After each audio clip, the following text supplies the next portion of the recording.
দুইটা ভাইকে জব করার জন্য প্রস্তুতি নিলে ছুরির দিকে তাকাইয়া তাকাইয়া বাচ্চারা কান্দে। ছোট্ট ভাইটাকে জমিনে শোয়াইছে, গলাটা কাটবে, লাফ মেরে উইটা গেছে। বড় ভাইটাকে শোয়াইছে, উইটা গেছে। আবার জোর করে জমিনে শোয়াইয়া ছোট্ট ভাইটাকে বুকের উপর পাড়া দিয়া ধরছে, মাথার মধ্যে চাপা দিয়ে ধরে গলাটাই ছুরি চালাবে, ছুরির নিচে তাইকা কাঁদতেছে, হুসাইন আইসো না গো, কারবালায় আইসো না, এই কুফা নগরীতে আইসো না, কুফার মানুষের তরবারির ব্যবস্থা ভালো না। গলা কেটে দিলেন বড় ভাইটারে, গলা কেটে দুইটা ভাইকে দুই দিকে তাকাইয়া পুরাত নদীতে ফেলে দিলেন মাথা ছাড়া। বডিখানি ফেলে দিয়ে মাথা রুমালের প্যাকেট করে রওনা হলে শুনে পিছন দিয়ে আবার ডাকতেছে, হারেস রে আমরা দুই ভাইয়ের মারিস না। হারেস বলেন মাথা কেটে নিয়ে আসলাম। আবার ডাকে কে? পিছনে যাইয়া দেখে দুই দিকে দুইটা বডি লাশ ছিল। দুইটা ভাই আবার একসাথে হইয়া এক ভাই আর এক ভাইয়ের আনজাইয়া ধরে রাখছে। আমার আল্লাহ বলেছে আমার রাস্তায় যারা জীবন ধারে তারা মরে না, তারা মরে না রে, তারা জীবিত। হুসাইন দুনিয়ার থেকে বিদায়, জি চক্রান্ত করে হুসাইনকে কিভাবে মারা যায়, হুসাইনকে মদিনায় ফালাইয়া, হুসাইনকে তো মদিনায় মারা যাবে না, চক্রান্ত করে ইবনে জিয়াদকে ডাক দিলেন। কুফা নগরীর গভর্নর, তুমি একটা কাজ করো, আমি ডাকলে তো আসবে না, কুফা নগরীর মানুষ দিয়া তুমি ডাইকা নিয়ে আসো হুসাইনকে কুফায়। কুফায় আনার পর হুসাইনকে আমরা শেষ করে দিব, আর আমাদের পথের কাটা থাকবে না। ইবনে জিয়াদ বলেন কথা তো রাইট, চিঠি পাঠাও। চিঠি পাঠাইতে পাঠাইতে 40,000 চিঠি মদিনায় পাঠাইছে। হুসাইন চিঠি দেখে মুরব্বীদেরকে বলতেছেন চিঠি আসছে কুফায় যাইতে, যাবো কিনা বলেন। মুরব্বীরা চিঠি দেখে বলেন, হুসাইন রে কুফার চিঠির রং ভালো দেখা যায়, কুফার তরবারির ব্যবহার ভালো হবে না। হুসাইন আমরা অন্তত পক্ষে তোমাকে যেতে দিব না, হাসাইনের ব্যথাই তো আমরা বলতে পারি না, তোমাকে যেতে দিব না। 40,000 চিঠি, বলুন কয় হাজার চিঠি? মুরব্বীরা বলে এত চিঠি আছে, দাঁড়াও দেখি একটু পরামর্শ করে। একটা মিটিং করলেন, হুসাইনের পক্ষ থেকে কুফায় তোমরা কে যাইবা? আমাদের নিজেদের লোক যায়, হুসাইন পক্ষ থেকে একটা লোক কুফায় যায়, নিজেদের লোকের কোনো খবর যদি পায় তাহলে আমরা হুসাইনকে যেতে দিব, ও তাদের কথায় হুসাইনকে দেব না, আমরা নিজেরা পরিবেশ বুঝবো। কে যাইবা? একজন লোক দাঁড়াইলেন, ইতিহাস বলেন, যার নাম হলো মুসলিম বিন আকিল। মুসলিম বিন আকিল দাঁড়ায় বললেন আমি যাব হুসাইনের পক্ষ থেকে। তার দুইটা বাচ্চা ছিল, মোহাম্মদ ইব্রাহিম, সোনার পুতুলের মতো দুইটা বাচ্চা, ছোট ছোট। বলে আব্বা আপনি যদি চলে যান তাহলে আমরা তো মা নাই, আমরা কার কাছে থাকবো? তাদের মা মারা গেছে, কই থাকবো আমরা? তাইলে তোমরাও চলো। 3 জনের কাফেলা করে কুফা নগরীতে গিয়ে পৌঁছলেন হুসাইনের পক্ষ থেকে। হুসাইনের পক্ষের লোক পায়া কমপক্ষে 30,000 লোক হুসাইনের নামের উপর মুরিদ হইলেন, বাইয়াত গ্রহণ করলেন। ভাইসাব, বাইয়াত হওয়া, মুরিদ হওয়া সুন্নাত রাসূল। আবার কেউ কেউ আছে মুরিদ বাইয়াত লইয়া টিটকারি মস্কারি করে।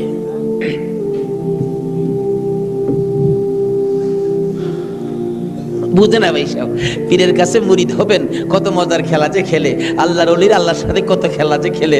আল্লাহ কই এই তানো ফতোয়া লাগাইস না, মাসলা লাগাইস না, এটা আমার খাট বান্দা, খাট জাগাত কোনো দলিল লাগে না। জোরে জোরে খান সোহা।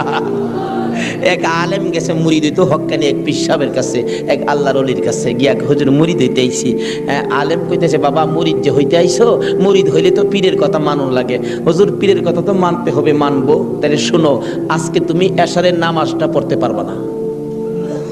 আচ্ছা এই কথা কইলে কি আপনারা মানবেন? হগল পীরে কয় নামাজ পড়তে হইব, আপনি কোন নামাজ পড়তে পারবে না। আরে বাবা সব সময় তো তুমি পড়বা, আজকের এশারের নামাজটা খালি তুমি বাদ দিবা। অন কেন কইছে? এটা তো শরীয়তল আর বুঝে না, কিন্তু মারফতলা তো জানে এর মধ্যে কিছু আছে। বলবো ভাই সাহেব,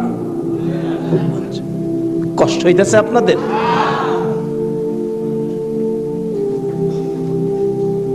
হুজুর কোন কি? হ্যাঁ আজকে এশারের নামাজটা পীরের কথা মানবা না? তা তো মানতে হবে।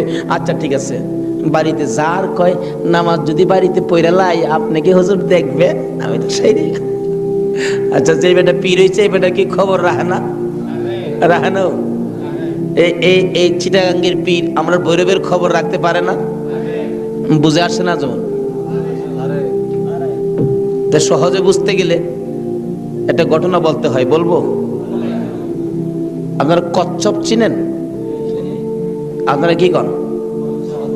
এটা আরো কোনো নাম আছে নি? কচ্ছপ কয়, কাসিম কয়, আমাদের এলাকায় কাটটাও কয়। কাটটা, কসম, কাটটিম যা আছে সব ঘুরে গেরা জিনিস একটা, ওই কি কন?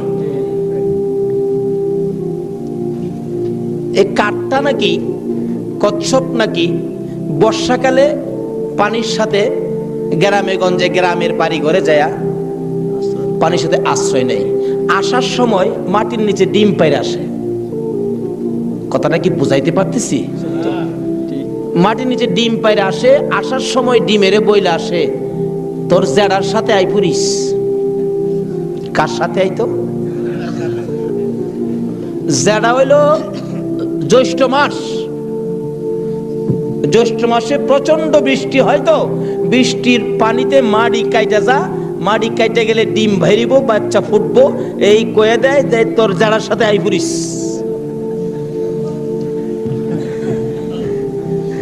এই 3.5 মাইল দূরে ডিম পাইরা বইলে আইছে জেডার সাথে আই পুরিস। ডিম তো ফুটতেই তো না। 3.5 মাইল দূরেতে আপনাদের কর্ণফুলী নদীর থেকে গিয়া ওই মাঝে মাঝে 3.5 মাইল ভিতরে ডিমের দিকে শীষ ধরে। 3.5 মাইল দূরের থেকে একটা কচ্ছপ যদি ডিমের উপরে তা দিয়া ডিমের বাচ্চা ফোটাইতে পারে, আল্লাহর বন্ধুরা 3,500 মাইল দূরে থাকলেও একটা মুরিদের দিকে এই নজর দিতে পারবে কিনা কোন? তো 3.5 মাইল দূরেতে ডিমের দিকে তা দেয় শীষ ধরে। এই তাই ডিম ফুইটা জ্যৈষ্ঠ মাসও জাড়ার লগে পানির সাথে বাইসাই। এই ক্ষমতা আল্লাহর ওলিদের আছে কিনা বলুন তো? এটা কে দিছে? আরো জোরে কোন? সে আল্লাহর ওলি বলছেন, বাবা আজকে এশারের নামাজটা পড়িস না, যা। যার কয় হুজুর পড়তাম না, তো কইলেন আপনার সাথে বাড়ির কে পয়রা লাইলে কি আর আপনি দেখবেন? আল্লাহর ওলি দেখবে কিনা? বাড়ির কে কয় হুজুর কইছে নামাজটা ছাইরা দিতাম, হুজুরের কথা তো মানতে হবে, একবারে সব না ছাইরা খালি ফরজটা পয়রা লাই। একবারে কেমনে বাদ দেলাই, সারা জীবন নামাজ পড়লাম, আজকে নামাজটা কেমনে বাদ দেলাই, শুধু ফরজটা পয়রা ঘুমাই দিছে। রাত্রে নবীজি আইসা ডাকতেছে, কিরে আজকে আমার সুন্নত ছাইরা দিলি? পীরের কথা হই না, কি করলাম, আফসোস। অথচ কোন খেলা খেলাইছে এটা গেলাম, হ্যাঁ এখনো বুঝছে না।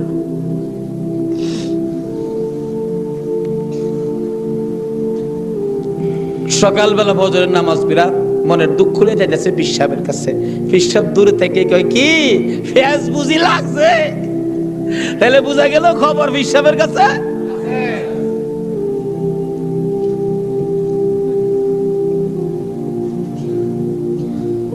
হুজুর আর কথা কইেন না, আপনি না করছেন নামাজ পড়তাম, কত তুই বেটা নামাজ পড়ছস কে? আরে কই কি আমি নামাজ পড়ছি না পড়ছি আপনি জানেন কেমনে? বেটা খালি সুন্নতটা বাদ দিছস, তোর খেয়াল নাই ফরজটা যে পড়ছস আমি কি জানি না মনে করছস? হুজুর বাইরে লাইছে। হুজুর কি ফেস হয়েছে জানেন কি? আমি খালি আপনি তো কইছেন নামাজ পড়িস না, একবারে কেমনে বাদ দেয়, আমি ফরজটা পড়ে ঘুমাই দিয়েছি, সুন্নতটা পড়ি নাই। এই জন্য রাত্রে এসে হুজুর আমারে ডাকতেছে, নবীজি কিরে আজকে আমার সুন্নত বাদ দিলাইলি? হুজুর এই সর্বনষ্ট হইছে। নবীজি এসে ডাকতেছে, আল্লাহর ওলি কই বেটা এইটার লেগেই তো কইছিলাম, আজকে যদি ফরজটা সহ ছাইরা দিতে, আজকের নামাজটা খালি ছাইরা দিতে, সুন্নতটা বাদ দিও না, নবীজি এসে তোরে ডাকতেছে, যদি ফরজটাও বাদ দিতে আমার কথায় আমার আল্লাহ তোরে ডাকলো। ভাই সাহেব এটা বুঝতে গেলে শরীয়তের মাদ্রাসার পরে মারিফতের মাদ্রাসায় ভর্তি হতে হবে। জানি চট্টগ্রামটা পীর মাসের দিক দিয়া বাংলাদেশের মধ্যে আপনারা উপরে আছেন, এই জন্য আমরা আপনাদেরকে শ্রদ্ধা করি। আল্লাহ হায়াত দেখ সকলকে, সকলে বলুন আমিন।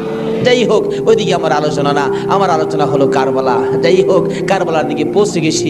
আধা ঘন্টা সময় দিতে রাজি আছেন না আপনারা? আসুন। হাইরে কারবালা, যাচ্ছি এবার কারবালা। এবার চিঠি পাইলেন কয় হাজার? মুসলিম বিন আকিল চলে গেলেন, 30,000 লোক মুরিদ হলেন, বাইয়াত গ্রহণ করলেন। খালি কয় মুসলিম বিন আকিল হুসাইনকে কুফায় আনেন না, আমরা হুসাইনকে দেখতাম। কুফা নগরী বড় মসজিদে বসে মুসলিম বিন আকিল চিঠি লিখলেন, হুসাইন আর কোনো ভয় নাই, এখানে পরিবেশ আপনার জন্য পাগল, আসলেও পাগল, কিন্তু খারাপ তো খালি এজিদের বংশ। চিঠি পাওয়া মাত্র আপনি চলে আসেন। চিঠি গিয়ে পৌঁছে মুহররমের 1 তারিখ। হুসাইন 6 মাসের শিশু আলী আসগর সহ মেয়ে পুরুষ মিলে 72 জনের কাফেলা নিয়ে রওনা হলেন কুফার দিকে, যেহেতু চিঠি পাইছে মুসলিম বিন আকিলের হাতে। ওদিক দিয়ে যেই চিঠি পাঠাইছে শুনছে, ইবনে জিয়াদ এজিদের পক্ষের লোক আইসা সবাইকে সরিয়ে দিয়ে, লম্বা ঘটনা, মুসলিম বিন আকিলকে মসজিদের বারিন্দার মধ্যে ফালাইয়া গলায় ছুরি চালাইয়া জব করে দিলেন। মুসলিম বিন আকিলের 2টা ছোট্ট ছোট্ট বাচ্চা ছিলেন, মোহাম্মদ ও ইব্রাহিম। 2টা বাচ্চা 12 বছর 13 বছর, সোনার পুতুল।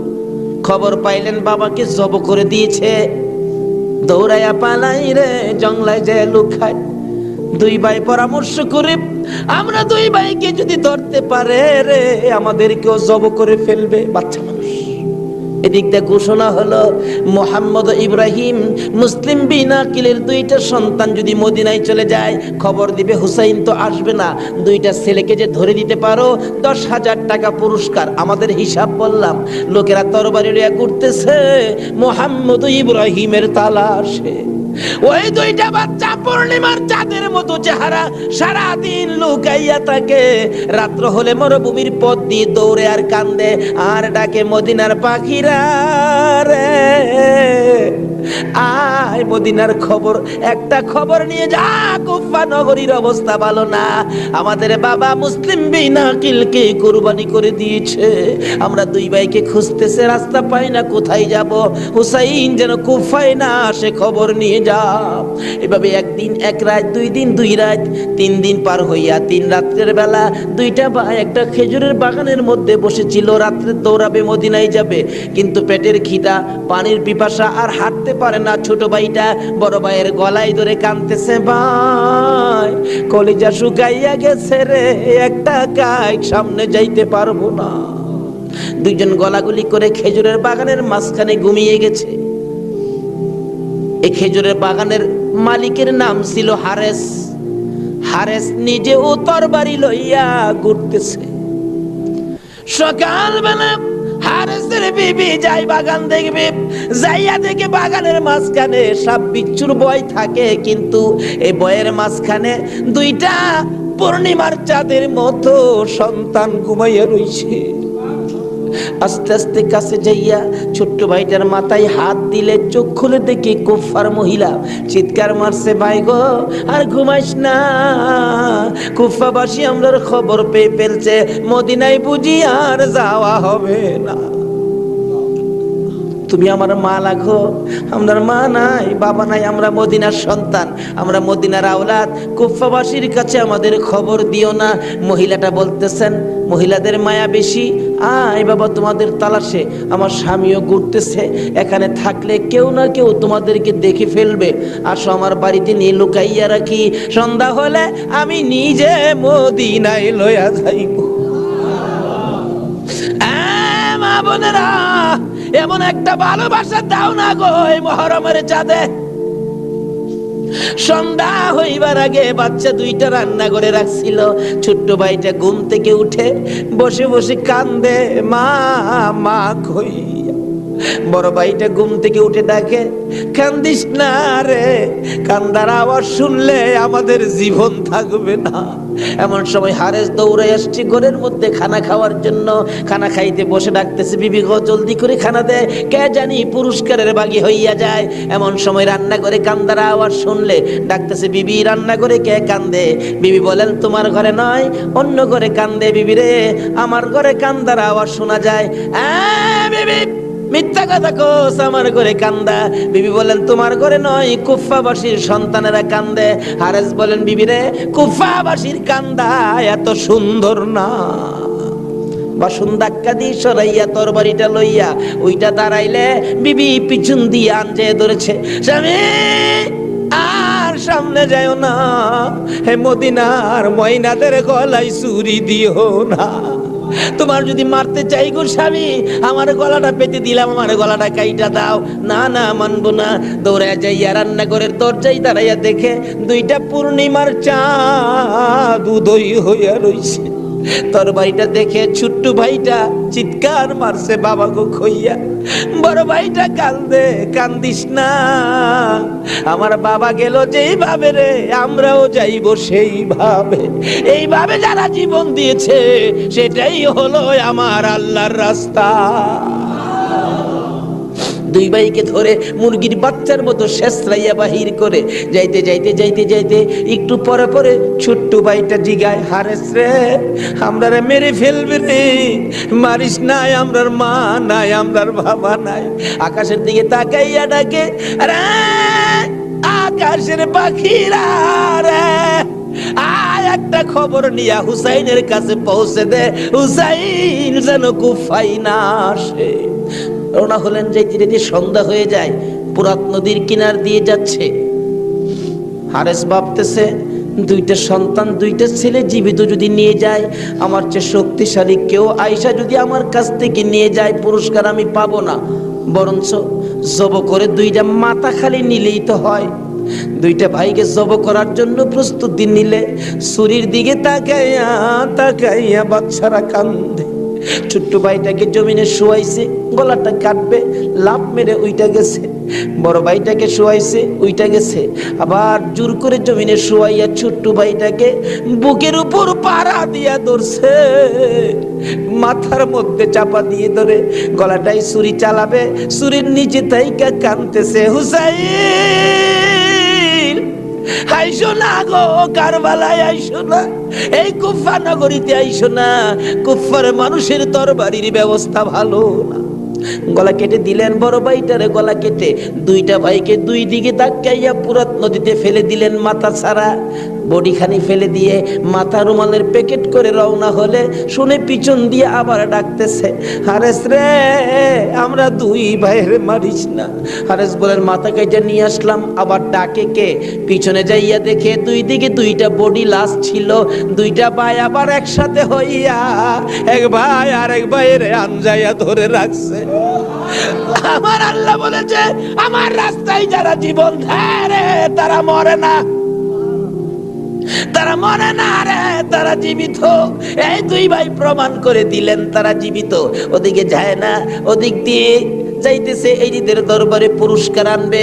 এদিক দিয়া ইমাম হুসাইন 72 জনের কাফেলা লইয়া গো আস্তে আস্তে কারবালার জমিনে এসে পৌঁছে সন্ধ্যা হয়ে যায়। রাস্তা চিনে না। হুসাইন বলেন, তাবু গাড়ো, সকালবেলা কুফার দিকে রওনা হব। তাবু গাড়তে গেলে জমিনে কূপ দেয়, মাটির থেকে রক্ত বাহির হয়, গাছের ডালে আঘাত করে গাছের ডাল থেকে রক্ত বাহির হয়। সঙ্গীরা বলেন, হুসাইন ব্যাপারটা বুঝতে পারতেছি না। হুসাইন বলেন, রাখো রাখো, এখানে কি কাউরে পাই কিনা জিজ্ঞেস করলেন, এই জায়গাটার নাম কি? একজন লোক বলেন, আপনারা কোত্থেকে আসছেন? আমরা মদিনার থেকে আসছি। এই জায়গাটার নাম কি? জায়গাটার নাম কারবুলা। হুসাইন একটা চিৎকার মারছে, সঙ্গীরা রে, তাবু গাড়ো। আমার নানা বলেছে রে, নানার উম্মতের জন্য আমি হুসাইন কারবালাই নাকি শহীদ হব। মুহররমের 7 তারিখ তাবু গাড়লেন। সন্ধ্যা হইলে তাবু গাড়লে রাত্র শেষ হওয়ার আগে 4000 এডিদি শুনল নিরস্ত্র মুসলমানের চারপাশে ঘেরাও করেছে। আজকে সেই নিরস্ত্র মুসলমানের উপর ইরাকের জমিনে বলুন তো আক্রমণ হচ্ছে কিনা?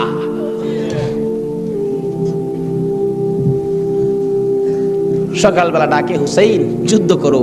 হুসাইন বলেন, আমি তো যুদ্ধ করতে আসি নাই, বেড়াইতে আসছি। যেতে দেখো চিঠি পাই আসছি বেড়াইতে, কোনো কথা মানবো না, যুদ্ধ করো। একদিন, 2 দিন, 3 দিন পার হইয়া মহরমের 9 তারিখ দিবাগত 10 তারিখের রাত্রে শেষ চিন্তাধারা। হুসাইন তাবুর বাতিরা জ্বালায় বলতেছেন, তোমরা কথা শোনো। কি এখানে অবস্থা ভালো দেখা যায় না, যুদ্ধ করার তো কিছু নাই, তোমরা আমার একটা কথা শোনো। কি? বাতিটা নিবাইয়া দিলেন। নিবাইয়া দিয়া বলতেছেন যে যেদিক দিয়ে পারো কারবালা ছাইরা তোমার নিজেদের জান বাঁচাও, কিন্তু হুসাইন কারবালায় শহীদ নানার উম্মতের নাজাতের জন্য। সারা রাত কান্নাকাটি। পারবা 9 তারিখ দিবাগত রাত্রে টিভির বর্তাটা বন্ধ রাখতে, রেডিওর চাবিটা বন্ধ রাখতে, হুসাইন কারবালায় সমস্ত লোকদেরকে 72 জনের কাফেলা নিয়ে কান্দে, আর আমরা সেই তারিখে টিভি চালাই। কিসের মহব্বত আর কিসের মায়া আর কিসের নামাজ তুমি পড়েছো?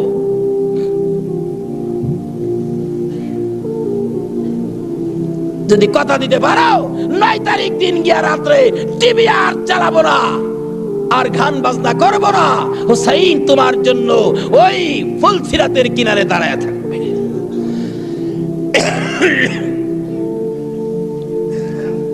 সকাল হয়ে যায়, ফজরের আজান দিলে নামাজ পড়ে।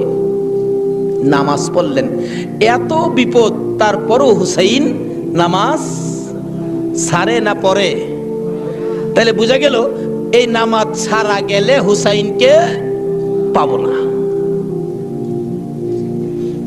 নামাজ পড়ে কোরআন শরীফ পড়তে বসছেন, এমন সময় শাহরবানু এই 6 মাসের বাচ্চাটা নিয়ে ডাকতেছেন, স্বামী, স্বামী গো, 3 দিন পর্যন্ত খানা পিনা কিচ্ছু নাই তাবুতে, এই মরুভূমির গরমের তাপে বাচ্চাটার কলিজা পর্যন্ত শুকায় গেছে, দেখো জিহ্বাটা নাড়াইতে পারতেছে না, 6 মাস কথা বলতে পারে না, তো একটু পানি যদি খাওয়াইতে পারো মনে হয় বাচ্চাটা বেঁচে যাবে, না হয়তো বাচ্চাটা মরে যাবে। হুসাইন কয়, দাও দাও দাও, কোলে নিয়ে কাঁদতেছে আর ডাকতেছে, এই দিদি সৈন্যরা রে, এরকম বাচ্চা তো তোদেরও আছে, দুষ করলে আমরা করছি, এই তো কোনো দুষ করে নাই, একটু পানি বাচ্চাটারে দে, আমার নানা না হইলে কিচ্ছুই হইতো না, এই পানি হইতো না, আজকে আমার নানার আওলাদ মারা যাবে পানির জন্য, একটু পানি দে, অনুরোধ তোদের কাছে, একটু পানি বাচ্চাটারে দে, আমাদেরকে দরকার নাই, বাচ্চাটারে দে। এভাবে ডাকতেছে আর যাইতেছে। দূর থেকে একটা এরিদি সৈন্য হুসাইনের দিকে লক্ষ্য করে তীর মারলেন। তীর আইসা হুসাইনের গায়ে তো লাগলো না, হুসাইনের কোলে 6 মাসের শিশুর কলিজাটার মাঝখান দিয়ে তীর ঢুকে গেছে।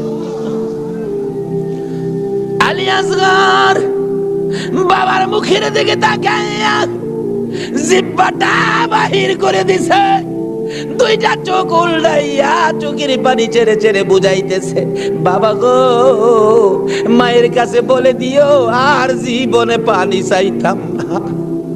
হুসাইন বলেন, টান দিয়ে তীরটা যখন খুলে ফেললাম, তীরের আগার মধ্যে আমার বাবার কলিজা ছিঁড়া আইসা পড়ছে। মৃত শিশু কুলে লইয়া তাবুর পাশে যাইয়া লম্বা ঘটনা ডাকতেছে, ও শাহরবানু কোথায়? কেন? এই যে নাও, তোমার ছেলেরে পানি খাওয়াইছি, বেরিয়া দেখে মা দুকিনি বাবার জিহ্বা বাহির হইয়া রইছে, চোখ 2টা উল্টা লইছে, বুকের মধ্যে রক্ত দেখা যায়, চিৎকার মারছে, মাবুদ আমার বাবা কুল পানি খাইছে গো। এই জমিনে যে নবীর জন্য সব বানাইছো, সেই নবীর উম্মত পানি পায় না, তীর খায়া মরে আর কলিজা মানে না। এইভাবে কাঁদতেছিলেন। মহরমের 10 তারিখ সকালবেলা আলী আকবর 18 বছরের পালোয়ান দৌড়াই আসছেন। মা কেন কান্দো? দেখাইলেন, দেখো তোমার 6 মাসের ছোট্ট ভাইয়ের অবস্থা। আলী আকবর দেখে আর সহ্য করতে পারে না, রক্ত হাতে নিয়ে বলতেছেন, মাবুদ গো, এ রক্ত সুই কসম খাইলাম, এটি দিয়ে সৈন্যরে ছাড়বো না। যুদ্ধ শুরু হয়ে যায়। মহরমের 10 তারিখ আলী আকবর যুদ্ধ করতে করতে পিপাসিত ক্লান্ত হইয়া তাবুতে ফিরে এসে ডাকতেছেন, মা, মা, 1 গ্লাস পানি যদি খাওয়াইতে পারো, কথা দিলাম সমস্ত কারবালার সৈন্য, এই দিদি সৈন্য ওদেরকে আমি খতম করে ফেলবো। মা চোখের পানি ছেড়ে ছেড়ে বলেন, আলী আকবর রে, পানি যদি থাকতো তোর ভাই কি তীর খায়া মরতো? নাই রে বাবা, পানি নাই, পানি নাই। মায়ের পায়ে সালাম করলেন আর চোখের পানি ছেড়ে দিলেন। মা, মা গো, বিদায় দাও গো, দেখা হবে হাসরের ময়দানে। যাইতে যাইতে যাইতে যাইতে একটু যাই আবার ফিরে ফিরে চাই, মা বিদায় দাও, দেখা হবে হাসরের ময়দানে। মা দুইটা হাত বাড়ায়া ডাকে, আর ফিরে ফিরে চাইস না রে বাবা, আর ফিরে চাইস না, সহ্য হয় না। যুদ্ধ করতে করতে আলী আকবর শহীদ। এইভাবে পুরুষ যারা ছিল সব শহীদ, শুধুমাত্র বাকি জয়নাল আবদিন বিমারি আর ইমাম হুসাইন। হুসাইন তরবারিটা নিয়ে পোশাক পরে তৈয়ার হলেন। জয়নাল আবদিন দাঁড়াইতে পারে না, পড়ে যায়। তারপরেও ডাকে, হুসাইন গো তুমি যাইও না, আমি জয়নাল যাবো। বিমারি উঠতে পারে না, তবু হুসাইনের পক্ষে যাইতে চায়। আর আমরা শক্তিশালী হইয়াও হুসাইনের পক্ষে যাইতে চায় না। এবার বলতেছেন, জয়নাল রে তুমি যাইও না, তুমি যদি যুদ্ধের ময়দানে শহীদ হয়ে যাও, নবীর বংশের বাতি টুকুন কে জ্বালাবে? হুসাইন যুদ্ধে চলে যায়। লম্বা ঘটনা সংক্ষেপ করে দিলাম। মুহররমের 10 তারিখ যুদ্ধ করতে করতে তীরের আঘাত, বল্লমের আঘাত লাগে আর রক্ত জর্জর করে পড়ে, রক্তে জামা ভিজে যায়, গোড়ার পিঠ পর্যন্ত লাল হয়ে যায়। আরে রক্তে লালে লাল হইল কারবালার ময়দান।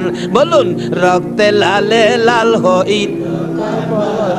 শহীদ হলো ইমাম হুসেন নবীর জানের জান, শহীদ হলো ইমাম হুসেন নবীর জানের জান।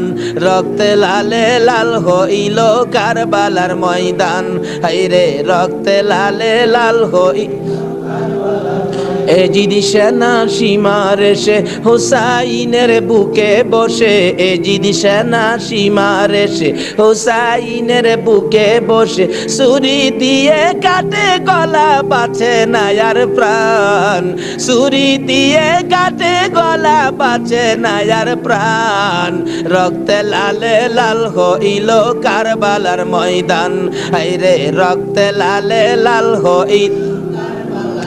দুধের শিশু আলিয়াস ঘরে পানি চাইলো মায়ের দ্বারে, দুধের শিশু আলিয়াস ঘরে পানি চাইলো মায়ের দ্বারে। পানি পানি বলে সে যে দিয়ে গেল প্রাণ, পানি পানি বলে সে যে দিয়ে গেল প্রাণ। রক্তে লালে লাল হইল কারবালার ময়দান। হায়রে রক্তে লালে লাল হইল। শহীদ হলো ইমাম হুসেন নবীর জানের জান, শহীদ হলো ইমাম হুসেন নবীর জানের জান। রক্তে লালে লাল হইল কারবালার ময়দান। হায়রে রক্তে লালে লাল হইল। বলতেছিলাম, হুসেন সমস্ত শরীর থেকে রক্ত ঝরে ঝরে দুর্বল হয়ে যায়। পানির পিপাসিত ক্লান্ত হইয়া কুরাত থেকে নেমে যায়। পুরাত নদীর পুনার কিনারে যাইয়া একটু পানি হাতে নেয় খাওয়ার জন্য। হাতে নেয় পানি, হয়ে যায় রক্ত। হুসাইন কান্দে, মাবুদ গো, আমার নানা না হইলে কিছু হইতো না, আমার নানা না হইলে জগতের কিছু হতো না, পানিও হতো না। আজকে নানার বংশ, নানার আওলাদ পানি পায় না, আমি হুসাইন পানি খাবো না। এবার দৌড়া যাইয়া আবার চাইলেন ঘোড়ার উপরে উঠবো, যুদ্ধ করবে। হুসাইন ঘোড়ার উপরে উঠতে চায়, শরীর দুর্বল, ঘোড়ার উপরে উঠতে পারে না। বারবার চেষ্টা করে উঠতে পারে না। অবশেষে ঘোড়ার উপরে পিঠটার মধ্যে হাতটা দিয়ে মাথাটা ফালাইয়া কাঁদতেছে, বাবু আমার নানার উম্মতের জন্য মায়ের দোয়া বুঝি কবুল হইয়া গেছে। বহু চেষ্টা করলেন, ঘোড়ার পিঠের উপরে আর উঠতে পারে না। দৌড়া এসে সীমার ধাক্কা দিয়ে জমিনে ফালাইয়া বুকের উপর চড়ে বসছে। হুসাইন বলেন, সীমার রে, আমার নানা বলেছে রে কারবালায় শহীদ হব, আমার নানার উম্মতের মুক্তি পাবো। সীমার, আজকে জুমার দিন আমার 2 রাকাত জুমার নামাজ পড়ার সুযোগ দে।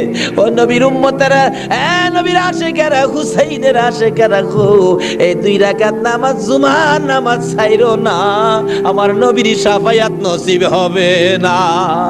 রক্তে লাল হইয়া যদি হুসাইন 2 রাকাত জুমার নামাজ পড়তে পারে গো, আজকাল থেকে কথা দিতে হবে জীবনে কোনোদিন জুমার নামাজ ছাড়তে পারবা না।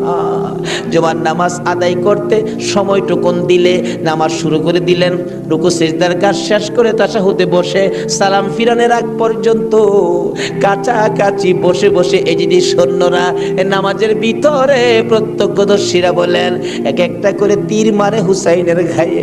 ডান দিক দিয়ে যদি তীরটা মারতো বাম দিক দিয়ে বেরিয়ে যাইতো, সামনে দিয়া মারলে পিছন দিয়া বেরিয়ে যায়, এই কিসিমের তীর গো।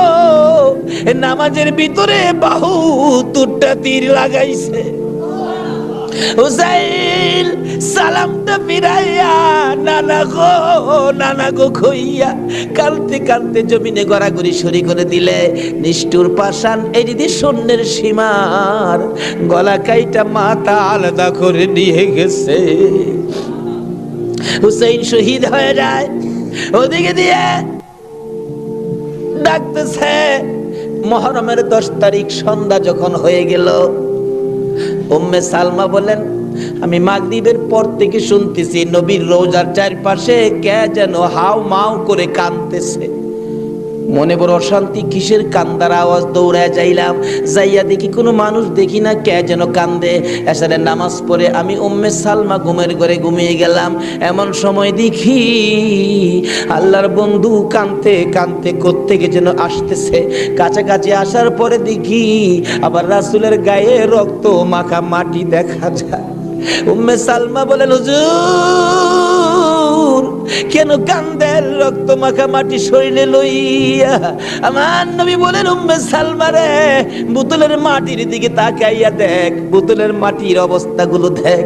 উম্মে সালমা বলেন তাকাইয়া দেখি বোতলের মাটি লাল হয়ে গেছে। আবার রাসূল বলেন উম্মে সালমা রে, আমার হুসাইন কারবালায় নাই রে, কারবালায় না। উম্মে সালমা বলেন প্রশ্ন করলাম ইয়া রাসূলুল্লাহ, হুসাইন তো কারবালায় শহীদ, আপনার রওজার পাশে কাঁদলো কে জানতে চাই। আমার নবী বলেন আরে উম্মে সালমা, আমার হুসাইন যখন কারবালায় তীরের আঘাতে নানা কইয়া ডাক মারছে রে, আমি নবী রওজা থেকে বাহির হইয়া দৌড় মারছি। ওই সময় রহমতের ফেরেশতারা আমার রওজার পাশে বসে বসে কাঁদছে। আমি কারবালায় যাইয়া দেখি আমার হুসাইন তীরের আঘাতে রে নানা নানা কইয়া গড়াগড়ি করে। আমি হুসাইনকে আনজায়া ধরছি, হুসাইন তীরের আঘাতে যতটা গড়ি দিছে রে, আমি রাসূল হুসাইনের সাথে ততটা গড়ি কারবালার জমিনে দিয়েছি।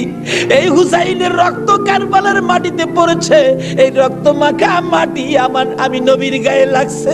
এই উম্মে সালমা জানাইয়া দিস রে, এই রক্ত মাখা মাটি আমি রাসূলের কাছে জমা থাকবে। আসরের জমিন যেদিন কায়েম হবে, আমি আমার মাওলার দরবারে হুসাইনের রক্ত মাখা মাটিগুলি তুলে ধরবো। মাবুদ, আমার মেয়ে ফাতেমা সন্তান কুরবানি করেছে আমার উম্মতের নাজাতের জন্য। এই যে দেখো হুসাইনের কারবালার রক্ত মাখা মাটি তুলে ধরলাম, আর ফাতেমা হুসাইনের মাথাটুকু লইয়া দাঁড়াইয়া বলবে আমি হুসাইনের মাথাটুকুন তুলে ধরলাম। মাবুদ গো, এর বিনিময়ে আমার বাবার উম্মতের মাফ করে দাও।